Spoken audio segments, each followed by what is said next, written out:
전술작전 훈련을 하고 있는 벨기에시 특수부 대원들이 있습니다. 엄청난 실전 경험과 훈련 강도로 엘리트 부대원들인 이들은 왜 도대체 한국에 훈련하러 가야 하는지 모르겠다며 불만이 한가득한 채로 인천공항에 도착했는데요. 도착한 그들은 군사 관계자의 손에 이끌려 어디론가 끌려가게 되고 그곳에서 그들은 놀라움을 감출 수가 없었다고 합니다. 이들은 한국에서 어떠한 경험을 한 것인지 알아보도록 하겠습니다. 안녕하세요. 특급 사연입니다. 저희는 특급 사연의 공식 이메일로 제보받은 실제 사연과 해외 커뮤니티들에 게시된 글을 바탕으로 재구성한 이야기를 전달해 드립니다. 여러분의 구독과 좋아요 그리고 알림 설정은 영상 제작에 큰 힘이 됩니다. 영상 수익은 독거노인 및 불우이웃 등 어려운 전액 기부되니 꼭 끝까지 시청 부탁드립니다. 그럼 특급 사연 들려드리겠습니다. 안녕하세요. 저는 벨기에시 특수부대에서 근무하고 있는 마르커스입니다. 저희 특수부대는 해군의 특수임무를 담당하고 있으며 대부분의 해양작전을 다루며 적의 해안으로의 침투, 제거, 구조작전 등 수행하고 있습니다. 저희 특수부대에서 저는 가장 좋은 성적을 가지고 있으며 저는 항상 모든 작전에 진심으로 투입하며 최근 대통령상까지 받은 이력이 있습니다. 그렇게 저는 우리 부대에 엄청난 자부심을 가지고 있는 상황에서 벨기에에는 우리 부대 말고도 KSM, GS지구인 SEK 등 여러 특수부대가 많은데요. 부대별로 각각 5명씩 창출해서 한국에서 한국의 특수부대와 전술 경합을 한다는 일정이 잡혔는데요. 저희 벨기에 특수부대들과 경합을 하는 건 이해가 되었지만 저희가 한국까지 넘어가서 한국의 특수부대와 경합을 한다는 건 자존심이 상했어요. 그들이 저희한테 오는 것도 아닌 저희 벨기에 특수부대가 한국까지 넘어가야 하는 이유를 모르겠고 그들은 아직 북한과의 전쟁도 끝내지 못하는 약한 나라라고 생각했거든요. 그들과 저희는 경합 상대가 될 수 없다는 생각을 했죠. 저는 미국이 한국을 도와주지 않는다면 당장이라도 북한에 침략당하는 약한 나라라고 생각했어요. 저는 당연히 우리 부대 대표로 창출되었고 그렇게 한국에 가게 되었습니다. 13시간이라는 비행을 마치고 저희는 한국에 도착했는데 입출국 장소에 많은 인파가 소란스럽게 몰려 있었어요. 그들은 단체로 한국에 넘어온 여행 관광객들이었고 그들은 공공장소임에도 엄청나게 떠들어대더군요. 그렇게 저희는 대기하고 있었는데 입출국 대기 순서가 줄지를 않는 거예요. 알고 봤더니 관광객 중 한 명이 줄을 대기하고 있으면 그 앞으로 일행들을 계속 새치기 시켰던 겁니다. 저희보다 앞에 있던 한국인이 그 모습에 공항 직원에게 그 상황을 전했습니다. 저희 벨기에에서는 저런 사람들과 엮여봤자 좋을 게 없어 그러려니 하고 넘어갔겠지요. 얼마 되지 않아 공항 경호원으로 보이는 사람들이 왔고 상황을 신속하게 정리하더라고요. 관광객들은 중국인이었고 그들에게 경호원들은 중국말을 써가면서 엄청 뭐라고 했어요. 저희는 경호원인데 어떻게 중국말을 저렇게 잘할 수 있나 놀랐어요. 그리고 저희에게 다가와 이번 특수부대 합동 훈련건으로 왔냐며 물어보더라고요. 맞다고 하였고 그분이 저희를 인솔하는 와중에 궁금한 거를 물어봤어요. 그는 원래는 군인 출신인데 은퇴하시고 지금은 공항에서 경호 업무를 하고 있으시다고 했어요. 중국어, 영어까지 구사하시더라고요. 그 모습이 너무 인상적이었어요. 그렇게 저희는 입출국 절차를 하는데 저희 벨기에에서는 없는 시스템이 있어 신기했어요. 너무나도 빠른 입출국 절차와 특히 아날로그 형태의 종이 여권이 아닌 QR코드로 입출국 절차를 관리하는 시스템이 너무나 편하더라고요. 저희 벨기에에서는 1시간 걸릴 입출국 절차가 한 10분 만에 이루어지는 게 너무 놀라웠어요. 수화물을 받는 과정 또한 너무나 간편했어요. 그 모습에 제가 생각했던 한국과는 다르다는 걸 조금씩 느끼게 되고 왜 우리 벨기에에서는 이렇게 안 하는지 의문이었어요. 이러한 편리한 시스템이 있으면 따라는 하는 게 좋을 텐데 하면서 아쉬움을 남겼어요. 그렇게 저희는 군 관계자의 인솔하에 군부대로 가야 했지만 지금 일정상 3시간 정도 대기를 했기 때문에 공항에서 잠시 머물러 가자고 말하더군요. 그래서 저희는 당연히 공항 의자에 앉아서 대기할 줄 알았는데 따라오라고 하더라고요. 저희는 정말 어메이징한 한국에 놀랐어요. 공항에서 잠을 잘 수 있는 시설이 있더라고요. 잠을 잘 수 있는 것뿐만 아니라 그곳에서 샤워, 운동까지 할 수 있는 그 광경은 제가 알고 있던 한국과는 너무 다른 최신식 시설과 엄청난 인프라에 놀랐습니다. 저는 특수부대 임무 특성상 여러 나라를 돌아다녀보고 많은 공항을 겪어봤지만 이런 인프라와 시스템이 갖춰진 건 정말 한국이 처음이었어요.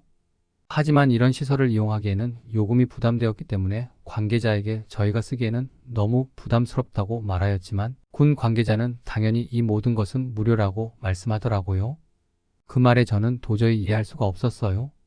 아무리 저희가 해외 파견을 가도 그곳에서의 일정간의 사생활의 비용은 사비로 해야 했는데 한국에서의 모든 일정은 관계자님이 처리해 주시겠다고 하시더라고요.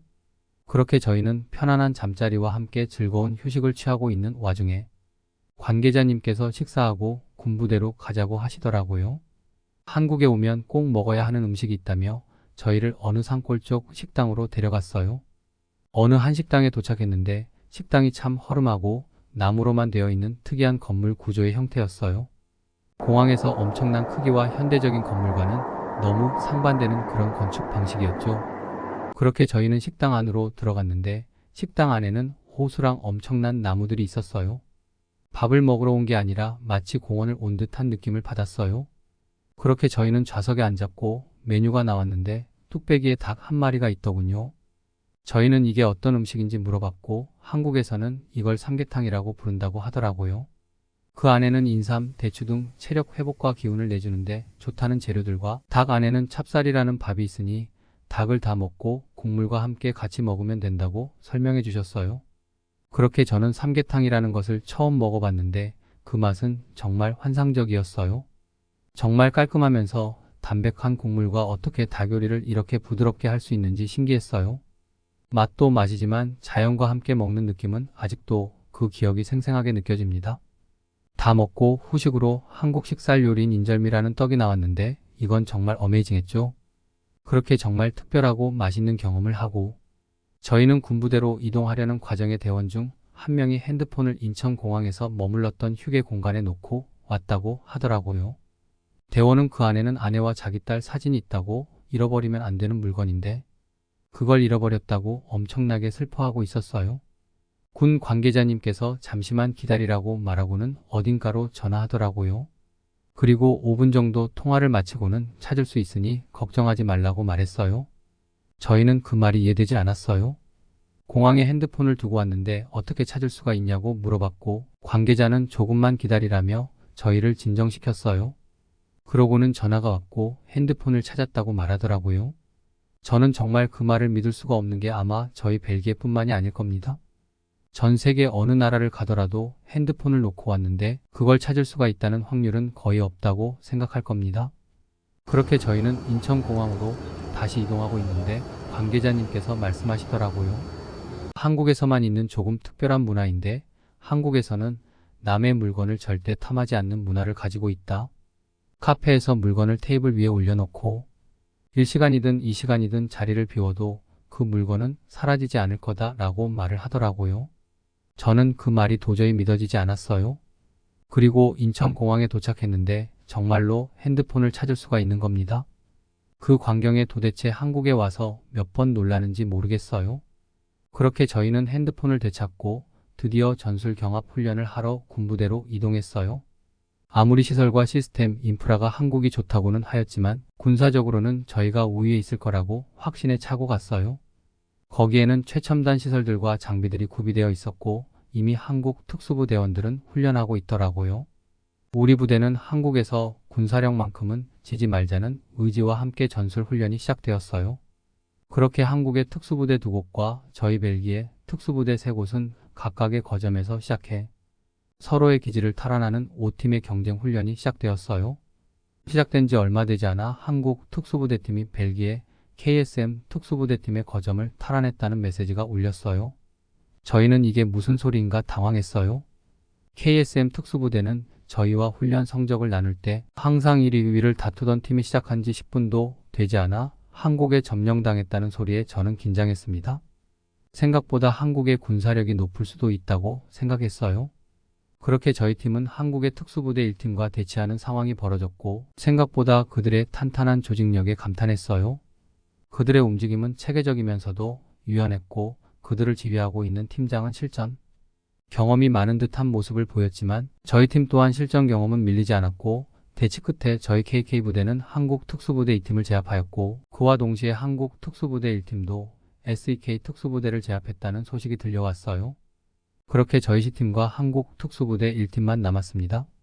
우리 부대는 빠르게 공습으로 정비하기 전에 그들의 거점을 공략할 계획이었지만 이것을 간파하기라도 한 듯 미리 대비해 놓고 간 그들의 트랩에 저희는 하나둘씩 무너지기 시작했고 결국 우승은 한국 1팀이 하게 되었습니다.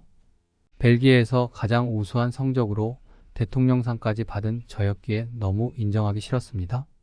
한국의 군사력은 높은 게 아니라 미국의 지원을 받고 있기 때문에 버틸 수 있는 거다라고 생각했던 저 자신은 부끄러웠고 인정하기 싫지만 인정할 수밖에 없는 상황에 너무 화가 나고 있던 저에게 한국 부대팀장이 다가와 저에게 한 수 배웠다며 인사를 하더라고요.